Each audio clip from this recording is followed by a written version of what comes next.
السلام علیکم۔ وعلیکم السلام۔ وعلیکم السلام۔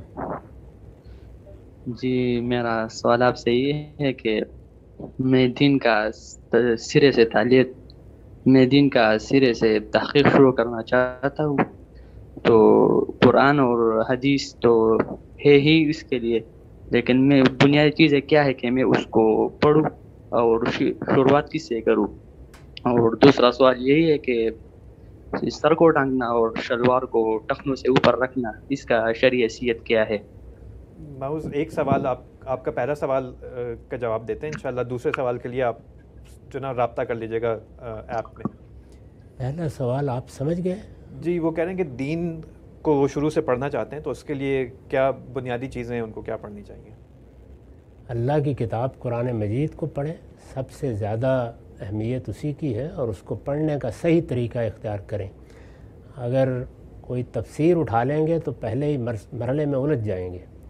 سادہ ترجمہ قرآن مجید کا پڑھیے، پینسل لے کے پڑھیے، اور جہاں جہاں کوئی مشکل آپ کو پیش آئے، اس لیے کہ تفسیر کرنے والا تو اپنے پیش نظر مشکلیں سامنے رکھ کے تفسیر کرتا ہے۔ آپ کو کوئی مشکل پیش آ رہی ہے سمجھنے میں تو پہلے اس کو نشان زد کریں، اور جو ترجمہ بھی آپ پڑھنا چاہیں، اب تو ہماری اردو زبان میں بھی، انگریزی میں بھی، دنیا کی بہت سی زبانوں میں تراجم ہو گئے ہیں، اور مختلف نقطہ ہے نظر کے اہل علم کے تراجم آ گئے ہیں۔ جب آپ پڑھیں اور اس میں پھر کوئی مشکل پیش آ جائے تو اب جو نمائندہ تفسیریں ہیں وہ 2-3 ہی ہوتی ہیں، ان کو اٹھا کر دیکھ لیں کہ اس مشکل کو کیا کسی مفسر نے سمجھا ہے جو آپ کو مشکل پیش آئی ہے۔ اگر وہ وہاں حل ہو جاتی ہے تو اچھی بات ہے، ورنہ اپنے زمانے کے کسی صاحب علم سے جا کے اس کو پوچھ لیں، وہ بتا دے گا آپ کو۔ باقی دنیا کے علم میں بھی آپ ایسے ہی کرتے ہیں۔ دوسری چیز ضروری ہے کہ آپ یہ جانیں کہ آپ کے روزمرہ کے معمولات میں دین نے جو سنت کے احکام دیے ہیں وہ کیا ہیں۔ میں نے اپنی کتاب میزان میں ان کی دوسرے تیسرے صفحے پر فہرست بنا دی ہے، اور ابھی اعتراضات سیریز میں کئی قسطوں میں اس کی وضاحت کی ہے، ایک ایک چیز کو لے کے بتایا ہے کہ یہ فہرست کس طرح ترتیب دی گئی ہے، اس میں کیا اصول کار فرما ہے، وہ دیکھ لیں۔ وہ ایسے اس سے ہر مسلمان واقف ہے، اس میں عبادات ہے، اس میں ہمارے نکاح طلاق کے معاملات ہیں، اس میں خور و نوش کی حرمتیں ہیں، اور اس میں تطہیر بدن کی چیزیں ہیں جو ہمیں روزمرہ زندگی میں صفائی ستھرائی میں ملحوظ رکھنی ہوتی ہیں۔ تو وہ ایک فہرست ہے، وہ سنت ہے۔ بس 2 چیزوں پر آپ کا دین پایہ تکمیل کو پہنچ جاتا ہے۔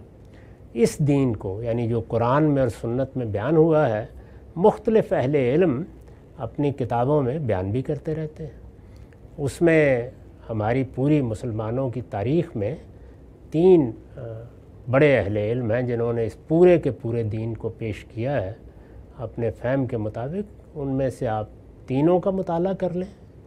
امام غزالی ہیں، انہوں نے بڑی تفصیلی کتاب لکھی احیاء علوم الدین، وہ ذرا مفصل کتاب ہے، اور ظاہر ہے کہ وہ صوفیانہ پس منظر میں لکھی گئی ہے، تو اس میں بعض بحثیں ایسی بھی آ گئی ہیں جو شاید قابل فہم نہ ہوں۔ پھر انہوں نے خود خلاصہ کر دیا اس کا کیمیائے سعادت کے عنوان سے، ایک جلد میں، تو آپ اس کو پڑھ سکتے ہیں۔ دوسری بڑی کتاب حجت اللہ البالغہ ہے شاہ ولی اللہ کی، وہ بھی دنیا کی سب زبانوں میں ترجمہ ہو گئی ہے، اور اسی پس منظر میں ہے، یعنی ہمارے ہاں جو علم کلام، فلسفے اور تصوف کی روایت قائم ہوئی، اور پھر جس طریقے سے ہمارے فقہاء نے دین کو سمجھا ہے وہ سب اس میں بیان ہو گیا ہے، اس کو دیکھ سکتے ہیں۔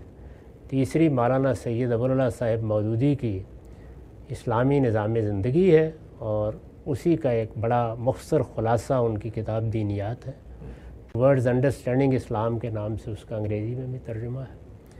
اور اگر ہمارے نقطہ نظر کو سمجھنا چاہیں تو میزان ہے میری کتاب، اور اسی کا خلاصہ ہے الاسلام۔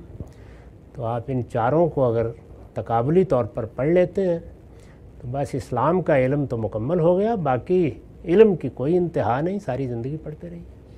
ٹھیک ہے سر، بہت شکریہ۔